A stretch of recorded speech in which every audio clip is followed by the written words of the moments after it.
Lisa Blanco here alongside General Manager Steve Keim after the Cardinals select D.J. Humphries, 24th pick overall out of Florida.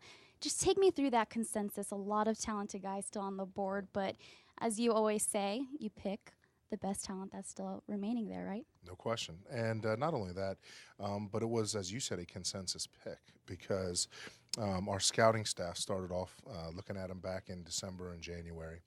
And he was a guy that those guys really liked. And then we brought our coaches into the process, and our coaches thought he was one of the best offensive linemen in the draft. So to be able to get that type of value at 24, to me, is really a coup for the organization. I'm curious, were you guys surprised at all that he was still there? And where did you guys have him on your mock draft boards that you guys create? Yeah, well, we went through a few mock drafts, and he wasn't available when we went through those exercises. So to me, it was a relief, and it was a rush to be able to get a guy. I think he was 13th on our overall board, and to have the upside and the potential that he possesses. He's a third-year junior. He's a guy to me that just only scratched the surface. I think he's going to grow into a great NFL star. You said it was a rush that first round. A lot of talented pass rushers still on the board. How did you kind of go through?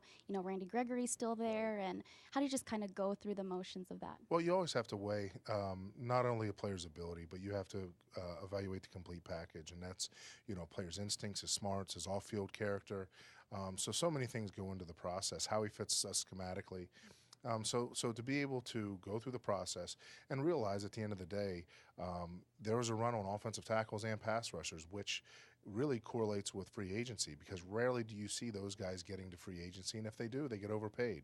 So the NFL obviously puts a premium on those types of players in those positions.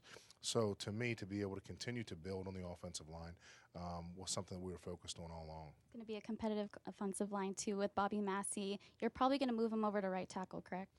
He's got positional flexibility. He can play right or left, and it's going to be a competition. Nothing's going to be given to him, like any player.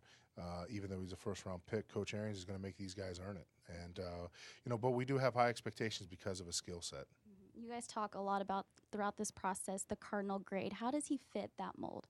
Well, again, when I say we arrive at a cardinal grade, it's everybody in the organization feels good about him, the scouts, the coaches. And again, he's a scheme fit, and more than anything, he fits into our locker room philosophy. Guys who are passionate, who love the game. And just getting to know him as a young man, you can see how much he loves the game and how excited he is to be in the NFL.